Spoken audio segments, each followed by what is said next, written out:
Om Sadashiva Samarambam Shankaracharya Madhyamam Asmadacharya Paryantam Vande Guru Paramparam Ishvaro Guratmeti Murti Veda Vibhagine Yomavda Vyapta Dehaya Dakshinamurtaye Namaha Sava Vedanta Sedanta Gocharam Tamagocharam Govindam Paramanandam Satguru Pranatosh Maham Om Om Shanti Shanti Shanti Om Namaste. Hello Mark, are you with us? Yeah, hi Arlindo. Sorry I'm a little bit late. I'm just running a little bit behind schedule today. No problem. No problem. So the verse 42, we saw Krishna still answering the question of Arjuna. First he said, don't worry, and whatsoever spiritual growth, refinement you acquire is not lost. Okay, so we have seen yesterday that Vedanta provides two outcomes. One is spiritual development, spiritual purity, purification, or refinement, or punya, and the other is moksha. So at the least you get spiritual development like you get with no other sadhana. We have seen that passage that one of the Mahatmas says that 5 minutes of Shravana and Manana of Vedanta is more powerful than many hours of doing other tapas or pujas, rituals, and other sadhanas.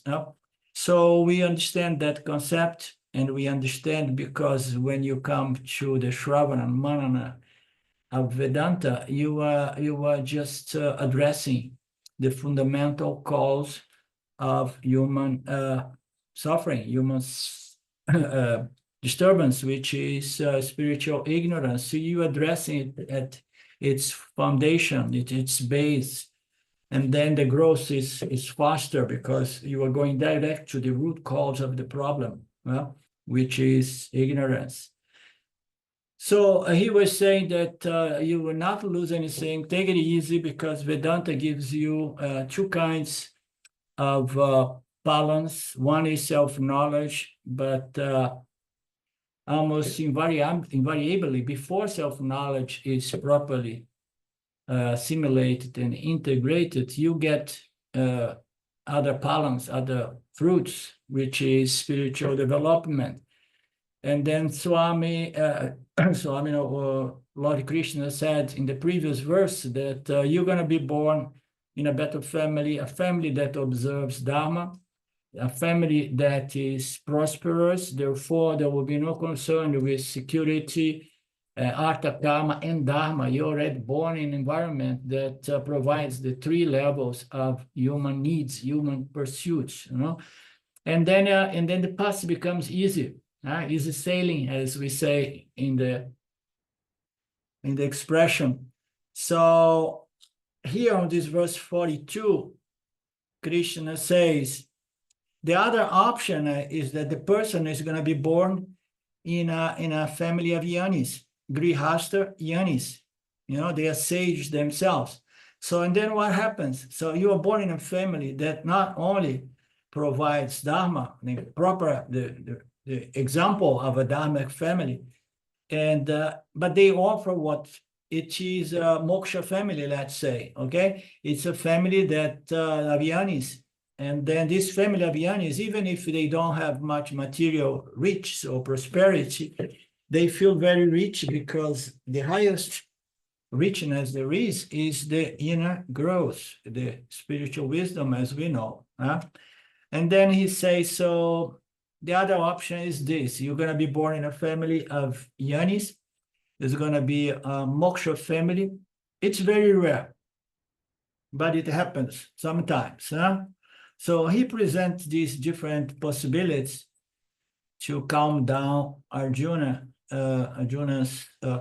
concerned about doing that and maybe not have enough time to enjoy the ultimate palan, which is hard and fast self-knowledge, which brings about the transformation of one's personal emotional personality, as Swami tends to say. Now, so how it breaks down? So what kind of palan is this?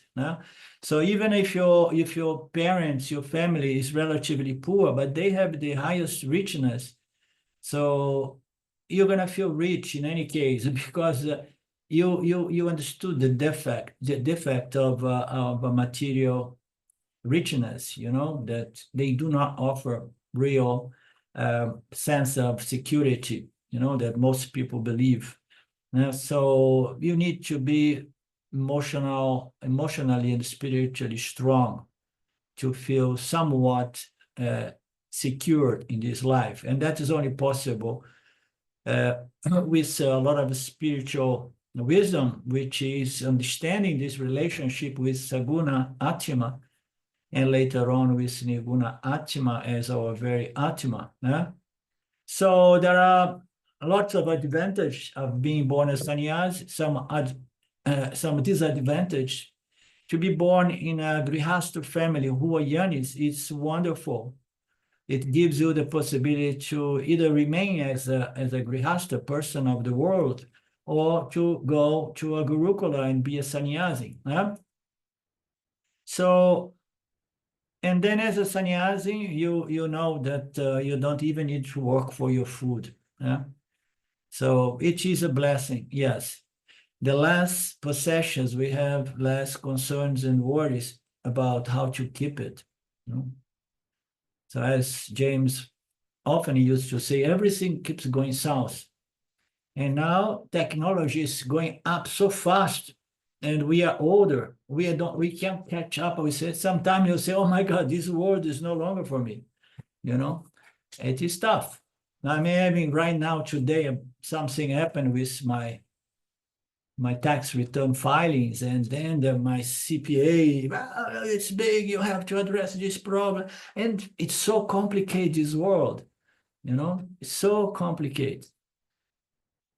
Isn't it, Mark? Sometimes it feels like, oh my God, let me get out of here. I escaped to Brazil to live here with my chicken, but the world comes hunting me here. My CPA comes here to hunt me, and they say, Yeah,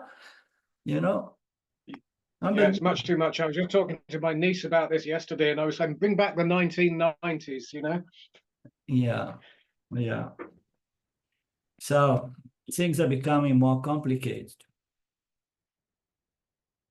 Just imagine 10, 20 years, if we're still alive with this exponential development of technology, how are we going to live in such a world?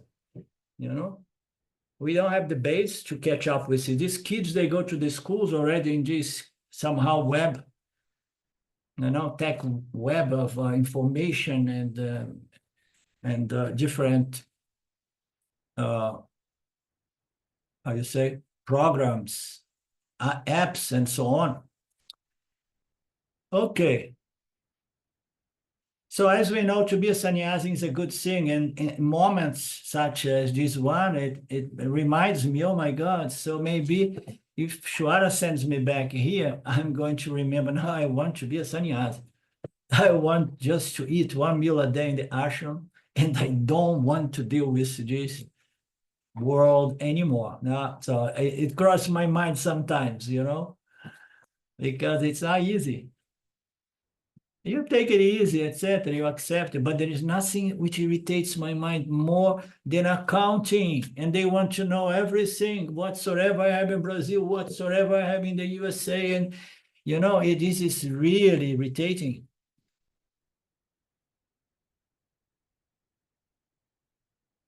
Complain a little bit to Ishwara here.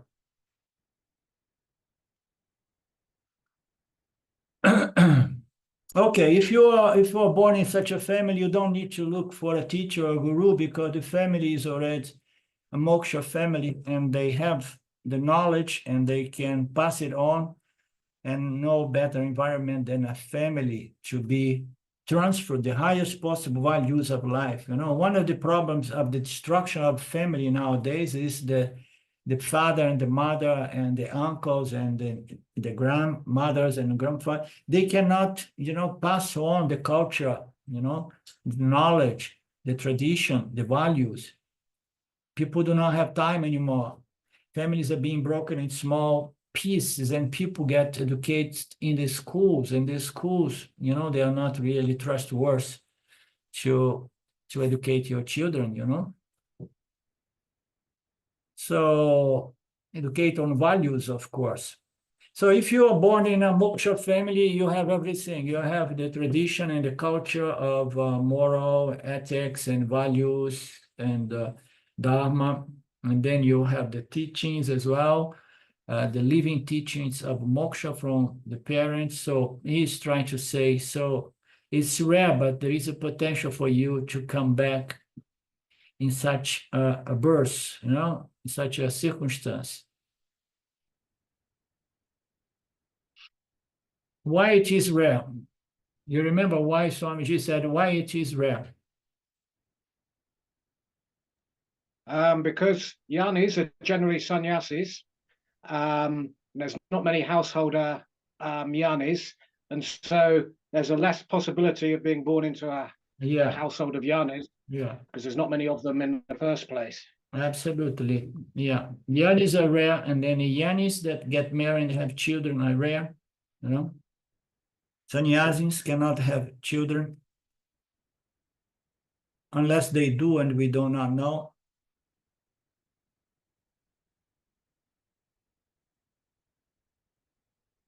In the previous verse,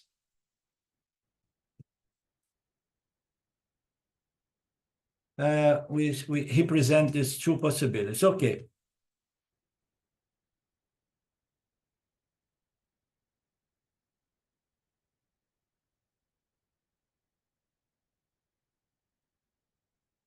So the best way to catch a bus, someone has said, is giving up the previous bus.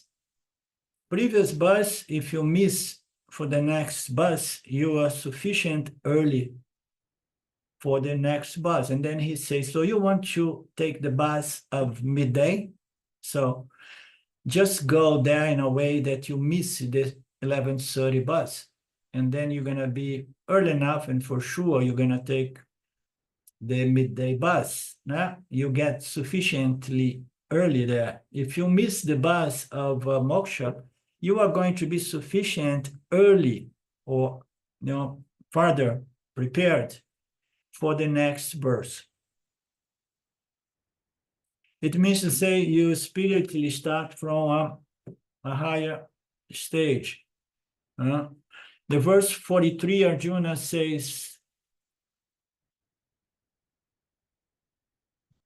"Oh Arjuna," there Krishna continues to say, "Oh Arjuna, he attains association with that knowledge which belongs to the previous body and strives more for liberation." So he's saying that the knowledge was carried with the previous subtle body, okay? The mind of the individual was already carrying those knowledge compressed, as causal knowledge. So he is attached, he is associated to that knowledge which comes, it originates from his previous effort. And he is going to come here already striving for more knowledge because he wants moksha. So tatra means a new janma.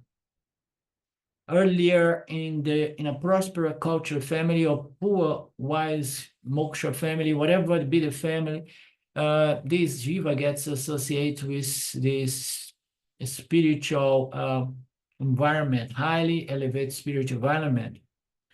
And how did he get that? He got in his previous birth.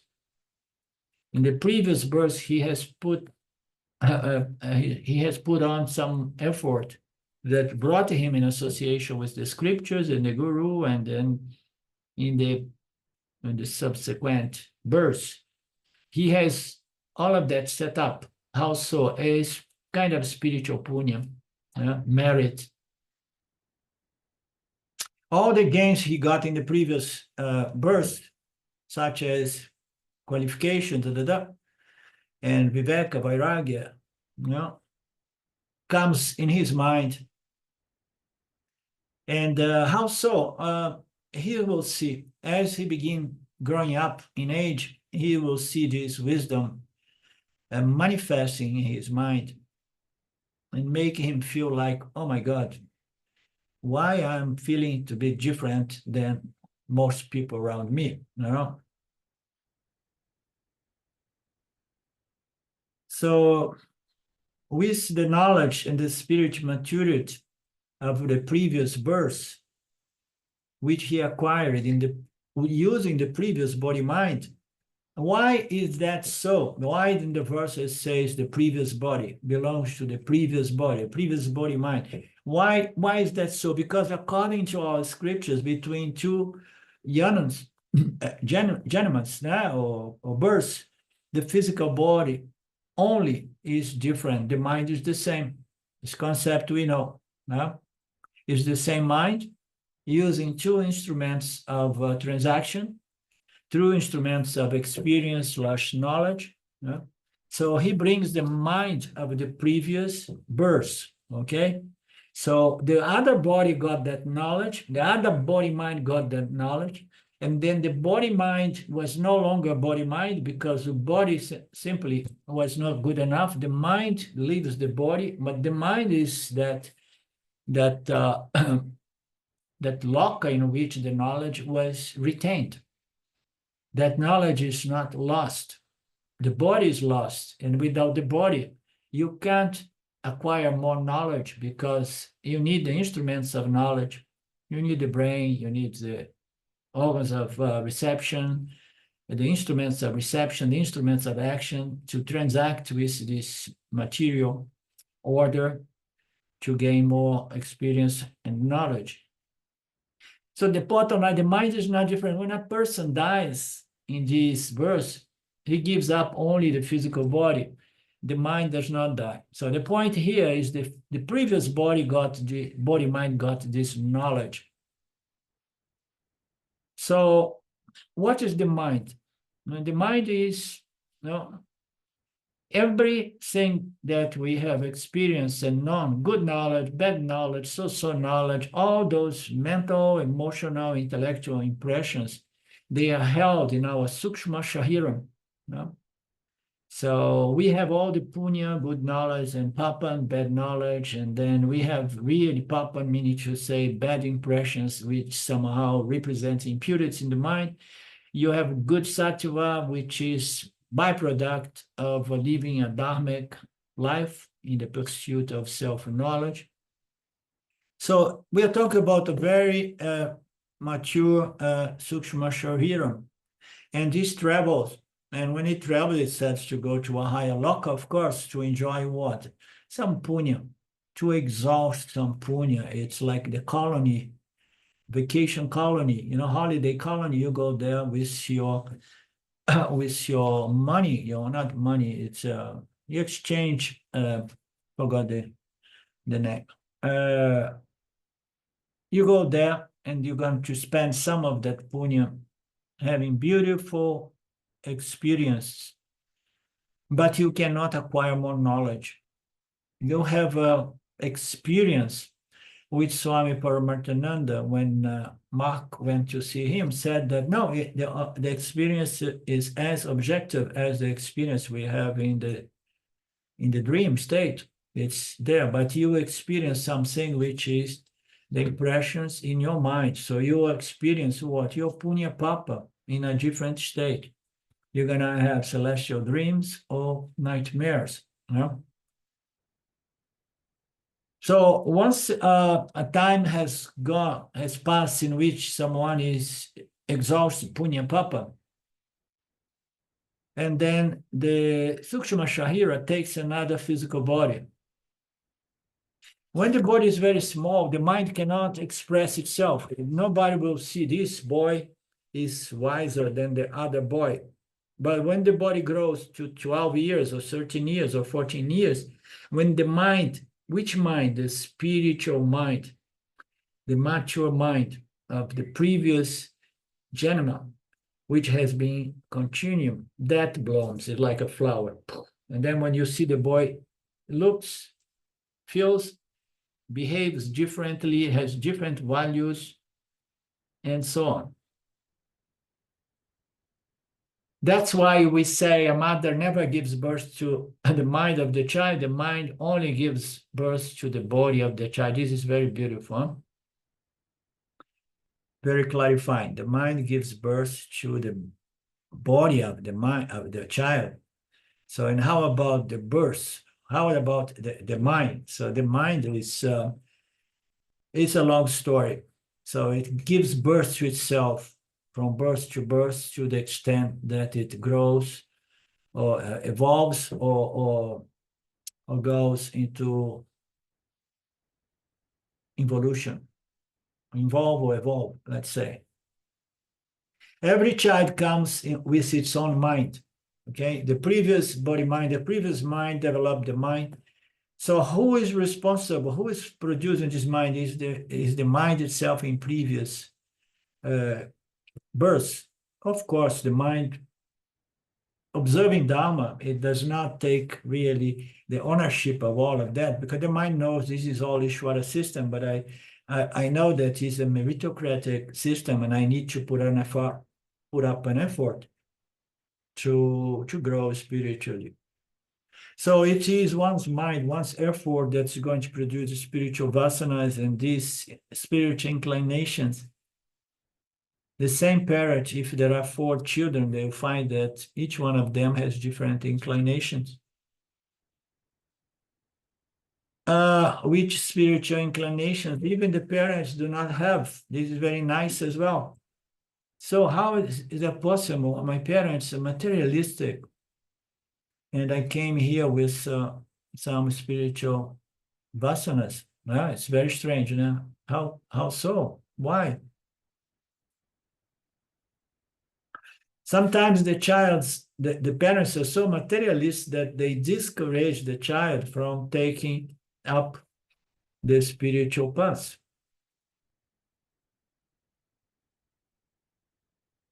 They may not say it verbally, but they say it.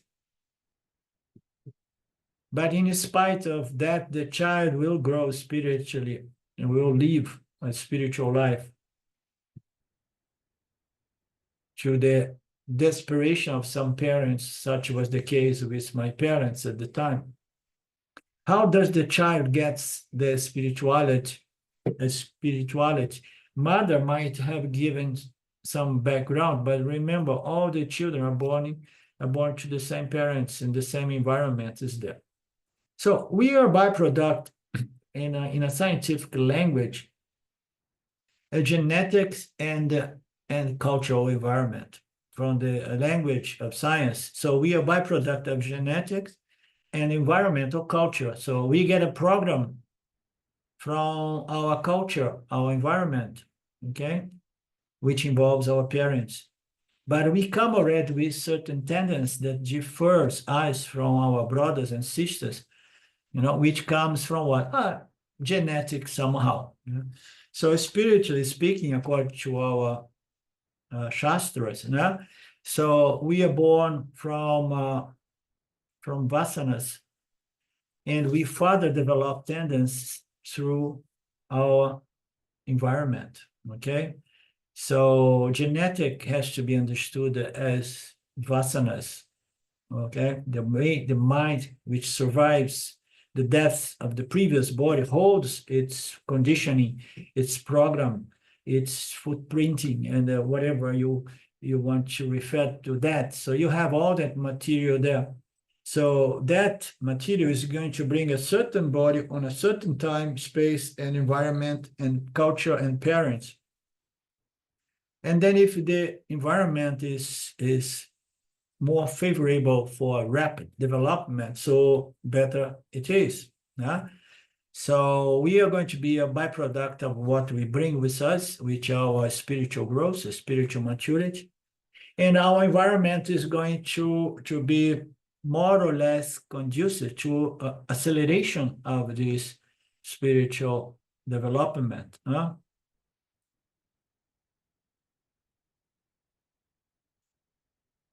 So how to explain two children being so different, such as myself and my brother, which is 2 years younger than me, living the same parents, going to the same school, doing the same college even, but totally different temperaments. Personalities were different, interests were different. Because we bring our own vasanas, and that is the merits from our previous efforts. The vasanas remain somewhat dormant in early stage, but after a certain age, 14, 15, and so on, those vasanas manifest, and then the child gets interested in the spiritual books. He starts losing interest in following the script of getting a job and career and and developing a profession.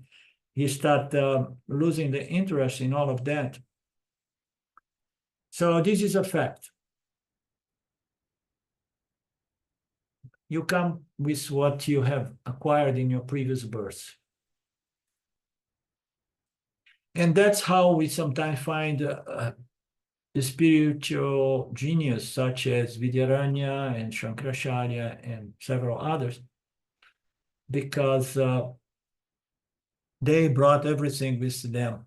And it was unmanifest, but at early age, such as in the case of Shankaracharya, according to what they say, he was already so familiarized with the scriptures.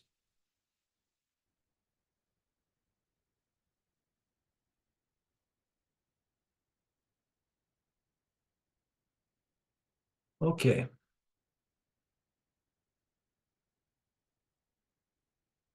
Swami says, you can see it in our classes here. You see people of all ages.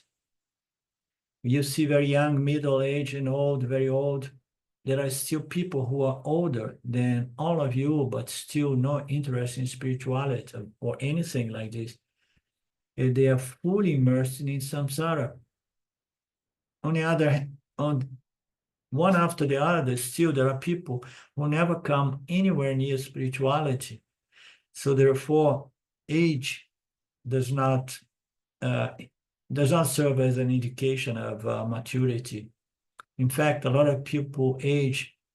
There is this proverb that says older and wiser, but sometimes one becomes older and more ignorance, because ignorance may crystallize if they do not serve for us for reorganize our lives and redirect our lives and so on.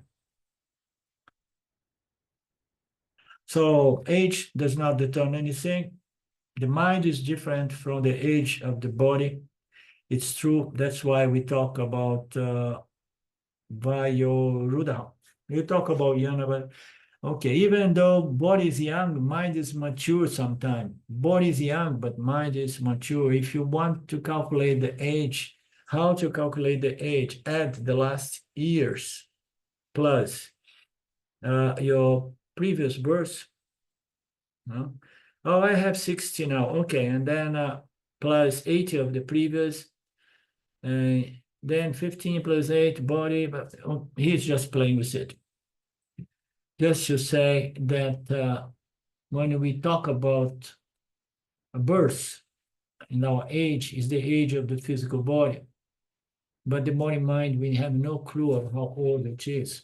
Some people talk about an older soul or a less old soul and all of that. But we don't want to go there.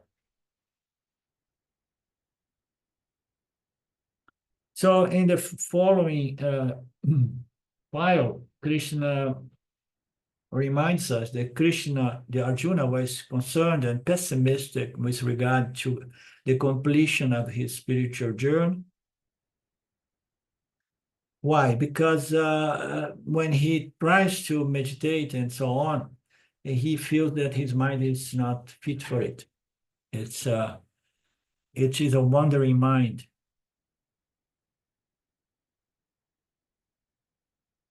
As it says, as they say in the spiritual circles of spiritual wisdom, the greatest victory in life is the victory over one's own ignorant mind. How are you going to win over your mind? So you're going to win over your mind, not by killing the mind, but by educate the mind into wisdom. Krishna says is a prerequisite, that it's a necessary condition for spiritual knowledge. He's talk about the ability to re-educate your mind, to discipline your mind, to monitor your mind, to observe your mind, and somehow compel your mind to live within now in the light of the teachings of Dharma Moksha. So it takes effort, takes knowledge, and takes willpower. Therefore, Arjuna feels that he does not have those qualifications. The mastery of the mind was not accomplished. So, and then he brought those questions that we just covered.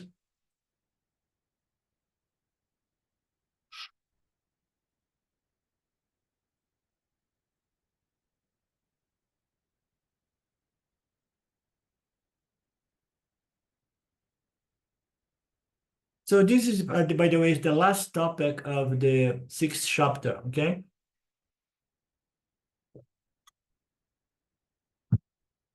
What I'm gonna do if I don't complete my spiritual journey? Krishna began answering this problem on the verse 40 and goes on until the 46th.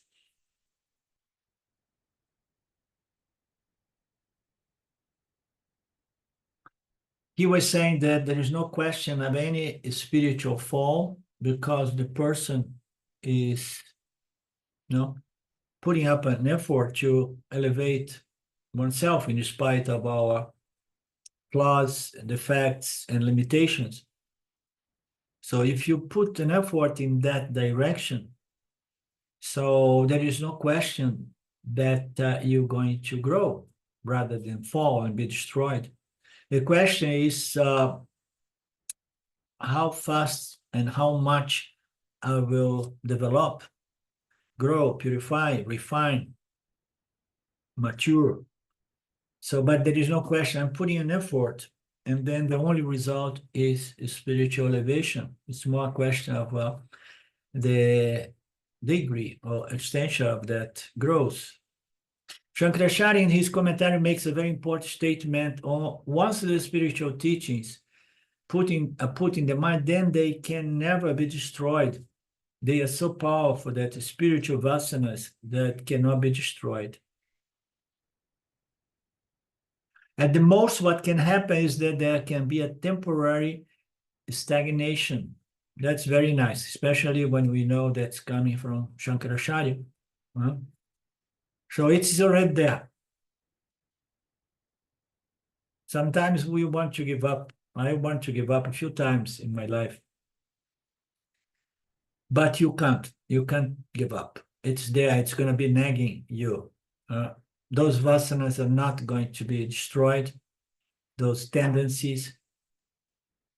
But it can be that you get stuck somewhere fighting against your own vasanas, your own tendencies. Oh, I want to go back to samsara. I want to take care of security only. Artha karma, enough of risking so much. So because of other wanderings and meanderings, there may be a temporary stagnation. And just as the glowing embers of a fire may be covered by ashes, like the glowing embers of fire can be temporarily covered by ash, it looks as though fire is not there. The ashes are covering the glowiness of the fire.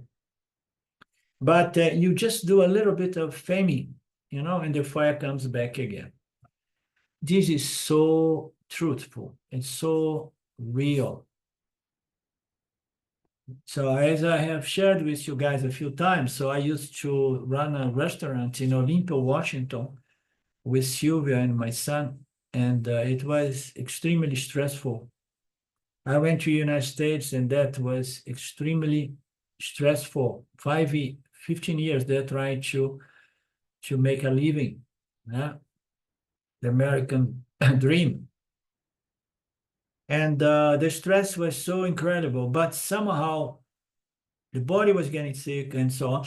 I would take a week or 10 days and go for a short vacation in California at the place where my first wife used to live and still live there with her husband. And there it was nature. And I used to stop there for 10 days or 2 weeks or something like that. And then the fire would start coming up again. And then I was again, going into meditation. In fact, the last time this happened, it was the time that something started moving very, very, very strongly. I went there, and out of all this stress, I always used to bring my books, mostly the books of Nisargadatta. And then after 1 day, 2 days, the stress settles a little bit. And then in a nice environment, a natural swimming pool, and then the bushes and so on, relax, no restaurant to run. And then when I see I'm going back to meditation, because the Vasana comes back as meditation, self-knowledge, it's like hunting me, And then when I see I was doing that, and then meditation proved to become easy from that last time I did a vacation. Okay, stagnation is possible. Karma can be a stopper to this process. Sometimes karmic conditions as well make it difficult, Good karma. It's exactly like the glowing embers of a fire. It's temporarily covered by too much extrovertedness. No? But once the mind settles, those spiritual vasanas come with enormous power. Similarly, once you have put the spiritual vasanas in your causal body, they are not going to be destroyed. Shankaracharya says never will be destroyed. Never say never, but it's very hard because there is a momentum in this process, that somehow if there is a certain momentum which is directly related to building, cultivating, building spiritual vasanas, when you have enough of those vasanas, and then it's very difficult for you to be stuck, because the vasanas are going to, the momentum of everything you did are going to, should take over your life.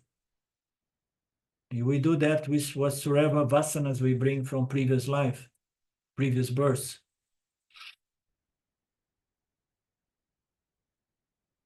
It's almost like if you read Yanni, but you come back just as taking the example of tennis games. Swamiji got likes sports, You have won 3 of those matches, and now you play only for sport. So it's almost as if in this analogy.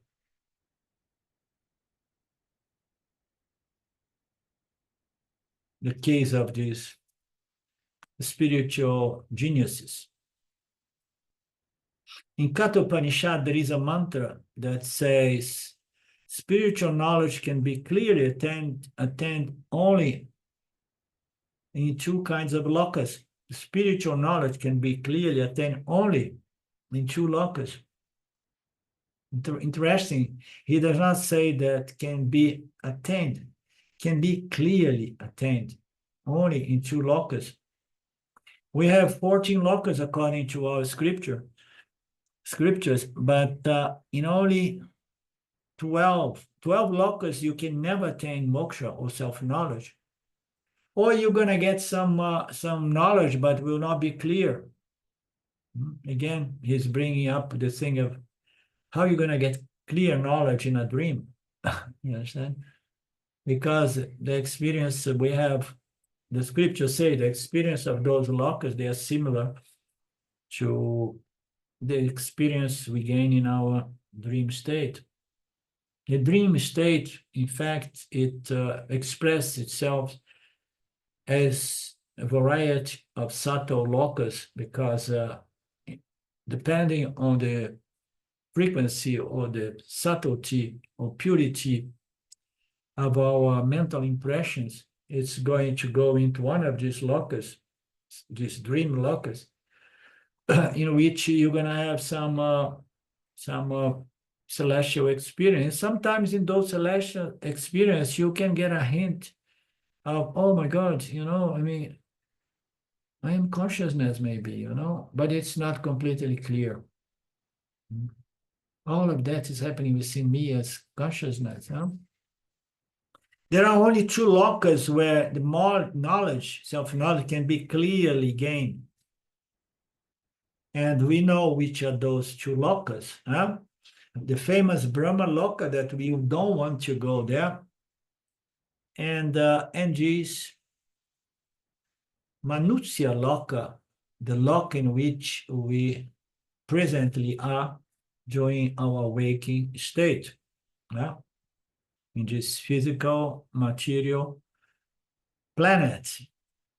Naturally, you will tell that we will see in Brahma Lokas as we are experts in postponement. So Swami is just joking, say, oh, yes, I know. You're going to say like, no, let me enjoy it here. And then I will deal with Brahmaji in a Brahma Loka and get moksha there. And why can't we try in Brahma Loka? Shankaracharya in his Bhashyam writes, no doubt Brahmaloka is an ideal place to get Atmayana, but going to Brahmaloka is almost impossible.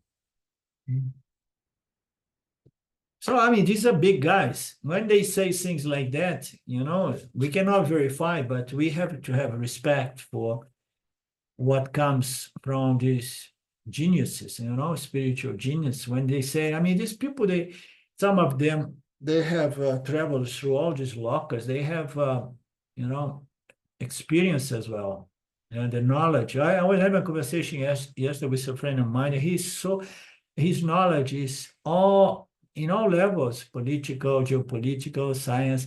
It's all based on academic, theoretical knowledge.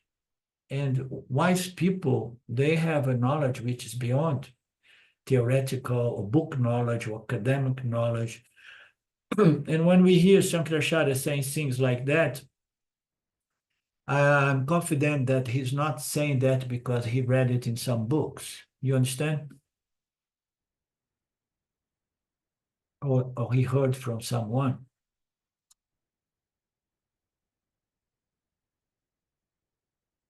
So what about getting in this birth, in this loka? Getting Manusya Yana is also extremely difficult, but you need not to work for this birth here because you're already here. You have to work hard to appear in the Brahmaloka, but you're already here. It's one less trouble. So there are two places you can get Atmayana, and here you're already in here. Oh, now I want to go to the fifth realm, the fifth dimension, then it's going to be a piece of cake. No, our great hero says that, no, you can only get in these two lokas.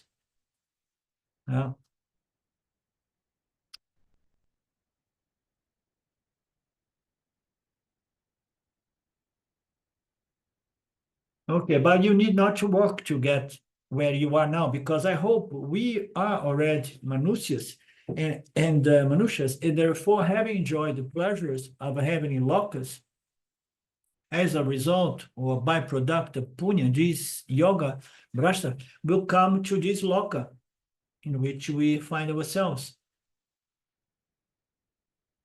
And he will get good karma, good punya, good circumstance, ideal conditions, teacher, scripture, good karma, so that he can continue its spiritual journey. The purpose of life seems to be a journey of spiritual knowledge. It's the only thing that makes sense, you know. Cannot be explained like that. It's a place on which you go from birth to birth, you know, making an effort to accomplish more and more spiritual elevation, spiritual wisdom. And how is this continuation? Continuation requires two conditions. First condition, there should be a scope for spiritual study. So the first condition is you need to be in an environment that allows you to do spiritual inquiry. You cannot get anywhere on the earth. There are places beyond Vedic culture. There are places against Vedic culture. Everywhere Vedic culture, Vedic knowledge is not available. Therefore, the first thing, there should be an environment where this very Vedic revealed knowledge is available. Nowadays, we don't need to travel that much because we have it available through the internet.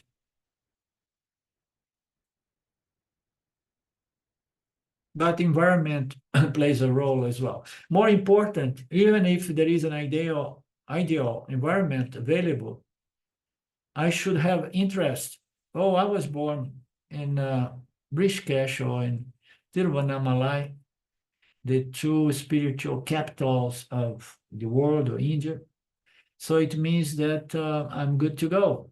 No, you may be not interested in the scriptural knowledge. You may be interested in some rituals and social ceremonies, you know. Therefore, Krishna says that this yoga brashta will have both. So this person must come with two things: a good environment available, and then a vasana for self-inquiry and self-knowledge, interest. And then once you have these two factors playing on your side, and then you're gonna easily find a guru. Guru is gonna be available, scripture is gonna be available, class of Vedanta will be available. All of these things are required. Suppose gurus are there and they are observing Mauna. He may be great,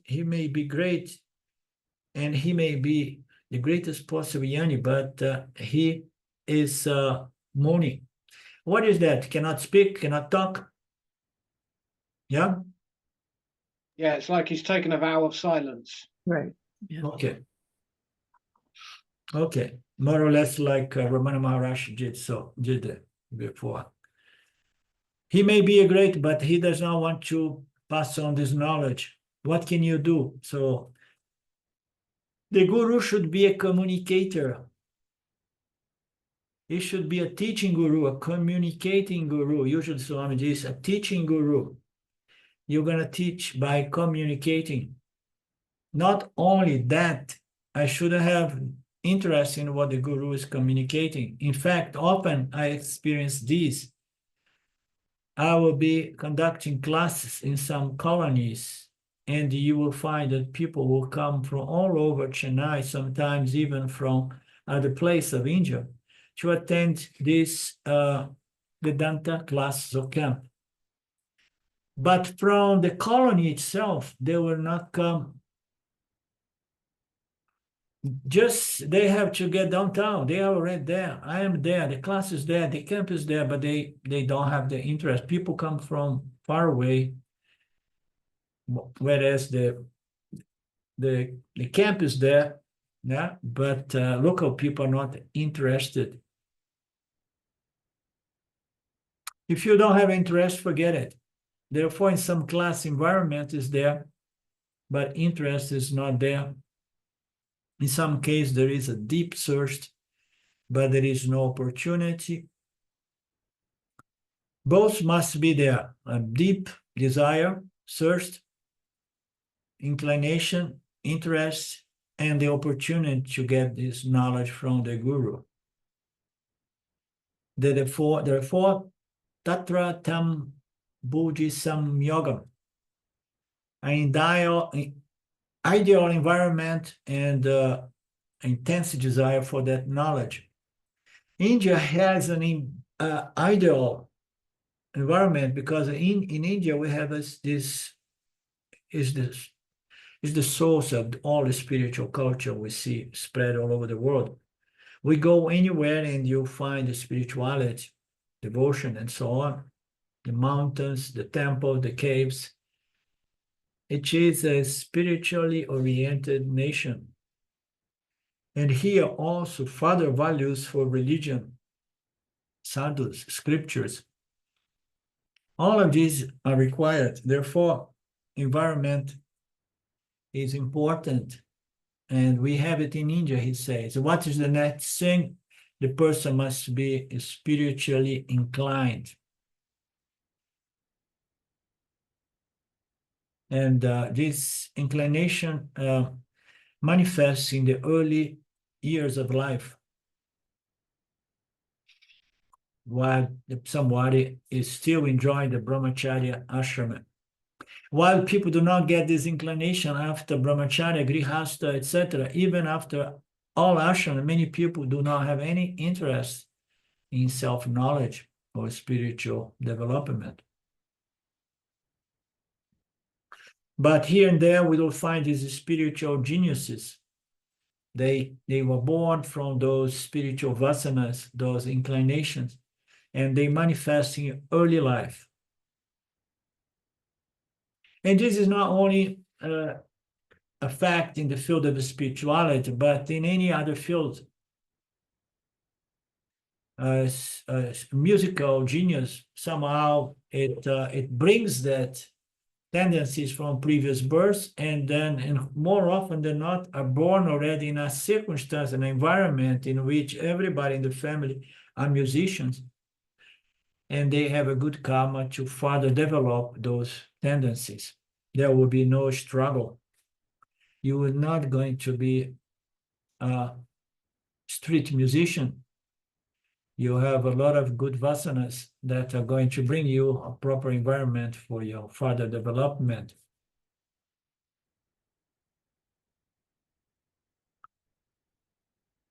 Shariraka Brahmana says, when the jiva travels, not only the jiva takes all the karmas, not only the jiva takes all the vasanas, the jiva takes purva, pranya, sha. Purva pranyas means vasanas. Yeah. When the jiva travels from birth to birth, it carries its vasana load. And that is here indicated by the word buddhi samyoga. Buddhi here indicating our vasanas, our vasana load.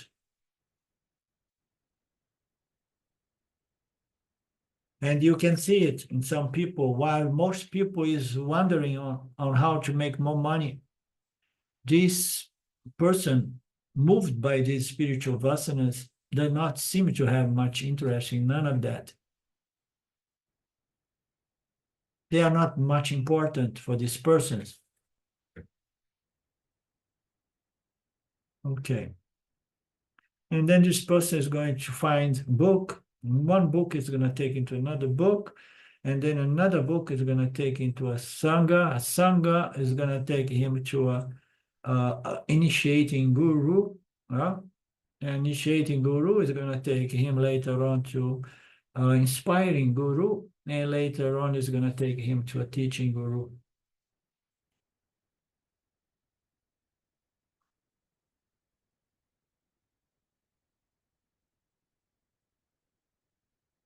He talks here about genetic. You can say that it's your vasana, previous janma acquired in the purva janmas. With those vasanas, you get connected, which you may call as, this is my genetic mapping or design.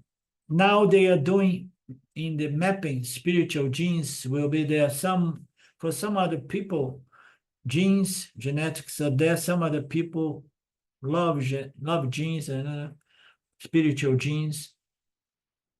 It goes for vasanas.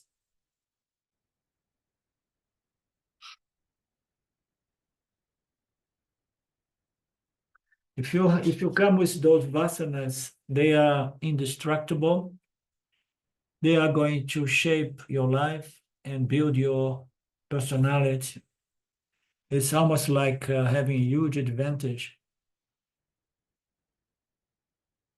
Spiritually, a spiritual genius cannot take the life for granted. If he is negligent, this life may be lost, and therefore, what should he do? Now he gives a warning. A spiritual genius cannot be at ease because he came already, he has won already most of the sets in the previous birth. Now he has to win only the last one, but he could lose all those last, and how so? By negligence. So it's a warning here. A spiritual genius cannot take things for granted, and watch out. No, do not be negligent about your spiritual path. You don't want to waste this life. You don't know when you're going to get a better karmic condition. Yeah? When you're going to get a better parabada. Yeah? Don't take it too lightly. So what should this person do? Should use one's free will to cultivate even more spiritual vasanas, to make that fire, mumukshutva, desire for knowledge, which liberates a bigger, stronger fire. But never take this spiritual vasana for granted. You have to protect this fire as beautifully present here and there in our scriptures. In the beginning, the fire is small, and some parabadas can just blow it off. You understand? And especially if we are not very vigilant. So we need to protect this fire, those vasanas. We need to fan it, nourish it, like you nourish a small flame, protecting it. Therefore, Krishna says, do not take things for granted. So what is the subject of the sentence? You have to supply yoga brasta. This yoga brasta of previous births strives more and more and more. He has got an advantage in the sense that he had this fire we've seen already, developed from previous births. So what is the advantage? Maybe the completion of its journey is going to be relatively easy, okay? Easy sailing, as we say. Not extremely effort is going to be required. It's like swimming along with the current. When the current is favorable to you, you have to only float and move very little, less effort. Then you will find that a little bit swimming, you have reached 50 feet ahead. It reminds me of when I got in contact with James Vedanta, and then there was a moment somebody asked me to write a small, like you say, Sylvia? When you write some things about you, I always forget this word. Are you thinking testimonial? No. Biography? A bio. So I was going to do a talk on Vedanta in Germany. I said, I'll write a small bio. And then I found it nice. I present to James, and James was like, wow, this is an example of somebody who came unqualified, apparently unqualified, with a lot of papan to address and go through and exhaust, a lot of suffering and so on, but had to put so much effort to go through all of that. But there are some people that come with so much punya, spiritual punya, that almost no effort is required. Other people need to struggle, like myself. The spiritual geniuses do not struggle as much. Struggling for what? For the culmination of the journey, for the success of one's spiritual completion. For the case of spiritual completion, he strives, but the effort required is lesser for those highly qualified individuals. It's like when you start pedaling a cycle, there is a momentum. You have so many vasanas already working for you, and then you don't need to pedal too hard.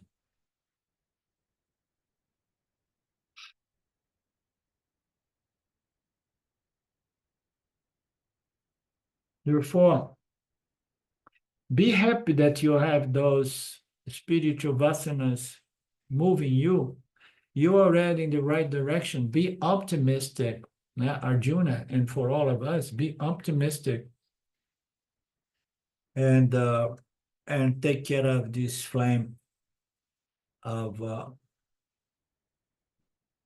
knowledge, of desire for freedom, moksha. Then we have the verse 44 that we're going to see next week. Though not willing, this person is drawn towards yoga because of that very previous practice, effort, sadhanas. Though a curious student of yoga initially, the person in the beginning was just like, oh, I'm just curious. I'll see what there is, in this spiritual environment. But soon he goes beyond curiosity. He goes beyond the Karmakanda of Vedas, and he goes to the Yanakanda, the Veda Anta. And that way we close our class for today.